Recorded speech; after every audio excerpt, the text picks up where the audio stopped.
ನೀವು ಹೆದರ್ಸಲಾಯ್ತೀರಿ ಏನಂತ ನೀವು ಹೆದರ್ಸ್ತೀರಿ ಎಫ್ಐಆರ್ ನೋಡ್ರಿ ನಂದು ಇಂಪಾರ್ಟೆಂಟ್ ಸಾಮಾನ್ ಇದೆ ಇಲ್ಲಿ ಎಫ್ಐಆರ್ ಡೇಟಾ ಇದೆ ನಾನು ಏನಾದರೂ ಇದು ಆದ್ರೆ ನಿಮ್ಮ ಫೋನ್ ಬರಲ್ಲ ಪಬ್ಲಿಕ್ ಮಾಡ್ತೀನಿ ನೀವು ಪಬ್ಲಿಕ್ ಆಗಿ ನೀವು ಪಬ್ಲಿಕ್ ಆಗಿ ಪಬ್ಲಿಕ್ ನೀವು ಪಬ್ಲಿಕ್ ಆಗಿ ಪಬ್ಲಿಕ್ ಪಬ್ಲಿಕ್ ನೀವೆಲ್ಲ ನೀವು ಪಬ್ಲಿಕ್ ಈಗ ನೀವು ಮಾಡಬೇಡ್ರಿ ಏನಂತ ದಬ್ಬಾಳಿಕೆ ಮಾಡಬೇಡ್ರಿ ಯಾವುದು ದಬ್ಬಾಳಿಕೆ ಇಲ್ಲ ನೀವು ದಬ್ಬಾಳಿಕೆ ಮಾಡ್ತಾ ಇದ್ದೀರಿ ನೀವು ದಬ್ಬಾಳಿಕೆ ನಾವು ಮಾಡಿಲ್ಲ ಅವರೆಲ್ಲ ವಿಡಿಯೋದವ್ರು ನಮ್ಗೆ ಏನೋ ದಬ್ಬಾಳಿಕೆ ಮಾಡ್ಲತ್ತಾರ ಮಾತಾಡ್ತೀವಿ ಎಫ್ಐಆರ್ ಮಾಡಿಸ್ತಾರಂತ ನಮ್ಮ ಮೇಲೆ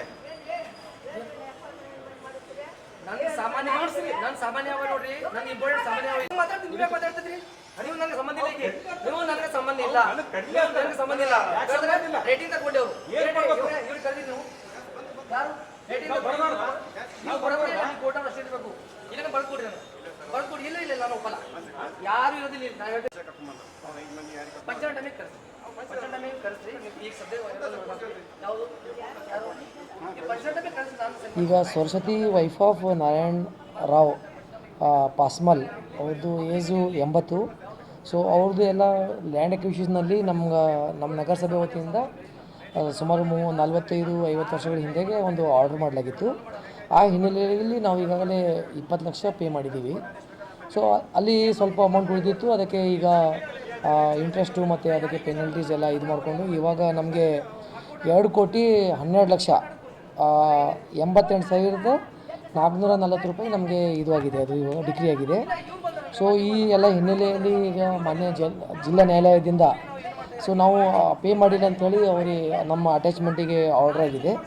ಸೊ ಈ ಒಂದು ಹಿನ್ನೆಲೆಯಲ್ಲಿ ನಾವು ನಮ್ಮದೇನು ಸಿಸ್ಟಮ್ ಇದೆ ಇವಾಗ ಅದು SIR ಕೆಲಸ ಚಾಲ್ತಿಯಲ್ಲಿರೋದ್ರಿಂದ ಸೆಂಟ್ರಲ್ ಗೌರ್ಮೆಂಟ್ ಸ್ಕೀಮು SIR ಇದೆ ಚಾಲ್ತಿಯಲ್ಲಿರೋದ್ರಿಂದ ಅವರಿಗೆ ನಾವು ರಿಕ್ವೆಸ್ಟ್ ಮಾಡ್ಕೊತಿದ್ದೀವಿ. ಸದ್ಯ ನಮ್ಮ ಅಕೌಂಟಲ್ಲಿ ಇರುವ 5,83,000 ರೂಪಾಯಿ ಪೇಮೆಂಟ್ ಇತ್ತು. ಈಗಾಗಲೇ 5 ಲಕ್ಷ ನಾನು ಚೆಕ್ ಅವರಿಗೆ ಬರೆದು ಕೊಡ್ತಾಯಿದ್ದೀನಿ. ಸೊ ಮಿಕ್ಕಿದ ಅಮೌಂಟು ಅವರಿಗೆ ಹಂತವಾಗಿ ನಾವು ಕೊಡ್ತೀವಿ ಅಂತೇಳಿ ನಾವು ಈಗಾಗಲೇ ಅವರಿಗೆ ಕನ್ವಿನ್ಸ್ ಮಾಡಿದ್ದೀವಿ.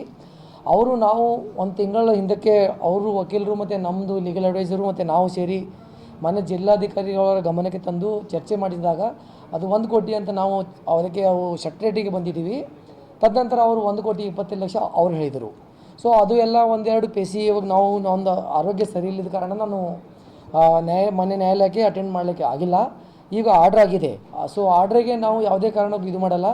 ಸೊ ಮತ್ತೊಮ್ಮೆ ಇದನ್ನು ಸಾಹೇಬ್ರ ಜೊತೆ ಜಿಲ್ಲಾಧಿಕಾರಿ ಜೊತೆ ಚರ್ಚಿಸಿ ಇದರದ್ದು ಏನು ಪೇ ಮಾಡಬೇಕಾಗುತ್ತೆ ಮತ್ತು ಅವ್ರ ಜೊತೆ ಸೆಟ್ರೇಟ್ ಮಾಡಿಕೊಂಡು ಅವರು ಅಡ್ವೊಕೇಟ್ ಇದ್ದಾರೆ ಮತ್ತು ಸರಸ್ವತಿ ವೈಫ್ ಆಫ್ ನಾರಾಯಣ್ ರಾವ್ ಪಾಸ್ಮಲ್ ಅವರು ಇದ್ದಾರೆ.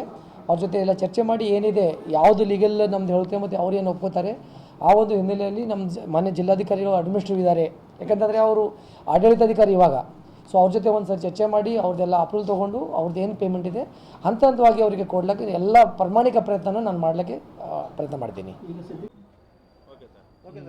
ಈ ಕೇಸು ಸಿನ್ಸ್ 1983-84 ನಡೆದದ. ಇದು 42 ವರ್ಷ ಆಯಿತು. ಇದು ಈಗ ಹಾಕಿದ್ದು ಎಕ್ಸಿಕ್ಯೂಷನ್ ಪೆಟಿಷನ್ ನಂಬರ್ 165/2025. ಆ ಕೇಸ್ನೊಳಗೆ ಮಾನ್ಯ ಫಸ್ಟ್ ಅಡಿಷನಲ್ ಸಾಹೇಬರು ಅಟ್ಯಾಚ್ಮೆಂಟ್ ಇಶ್ಯೂ ಮಾಡ್ಯಾರ. ಮುನ್ಸಿಪಾಲ್ಟಿ ಅಗೇನೆಸ್ಟ್ ಏನು ಅಟ್ಯಾಚ್ಮೆಂಟ್ ಮಾಡ್ಯಾರ ಅದು ಎಲ್ಲ ಏನೇನು ಸಾಮಾನುಗಳವ ತೊಗೊಂಡು ನಾವು ಕೋರ್ಟಿಗೆ ಒಯ್ದು ಪ್ರೊಡ್ಯೂಸ್ ಮಾಡಬೇಕು. ಇದು ಇಲ್ಲಿ ಇವ್ರದ್ದೊಂದು ಜಾಗ ಇತ್ತು, ಅದು ಅವ್ರಿಗೆ 6,000 ಸ್ಕ್ವೇರ್ ಫೀಟ್ ಏನು ಎಷ್ಟೋ ಇತ್ತು. ಅದ್ರ ಬಗ್ಗೆದಾಗೆ 1983-84 ಕೇಸ್ ಆಗಿತ್ತು. ಅದು ಡಿಕ್ಲರೇಷನ್ ಸೂಟ್ ಹಾಕಿ ಆಮೇಲೆ ಮುನ್ಸಿಪಾಲ್ಟಿಯವರು ಅದು ಅಕ್ಯುಜೇಷನ್ ಮಾಡಿಕೊಂಡ್ರು. ಹೈಕೋರ್ಟ್ ಆರ್ಡ್ರ್ ಆದಮೇಲೆ ಮಾಡ್ಕೊಂಡ ನಂತರ ತದನಂತರ ಅದು ಪ್ರೊಸೀಡಿಂಗ್ಸ್ ನಡೆದಿತ್ತು ಡಿಸ್ಟ್ರಿಕ್ಟ್ ಕೋರ್ಟ್ನಾಗ. ಅದು ಮೇಲೆ ಆರ್ಡ್ರ್ ಆಯಿತು. ಆರ್ಡ್ರ್ ಆದಮೇಲೆ ಈಗ ಎಕ್ಸಿಕ್ಯೂಷನ್ ಪೆಟಿಷನ್ ಹಾಕಿವಿ.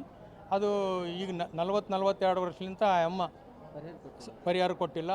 ಈ ಒಂದು ಅವರು MLA ಶಾಣಪ್ಪ ಸಾಹೇಬರ ಮಗಳಾಗಬೇಕು. ಅವರು ಇವರು ಸರಸ್ವತಿ ಬಾಯಿ ಅವರು ಅಂದ್ರೆ ಅವರಿಗೆ ಈ ಥರ ಪ್ರಾಬ್ಲಮ್ದಾಗ 40 ವರ್ಷದಿಂದ ತಿರುಗಿಲ್ಕತ್ತಾರ.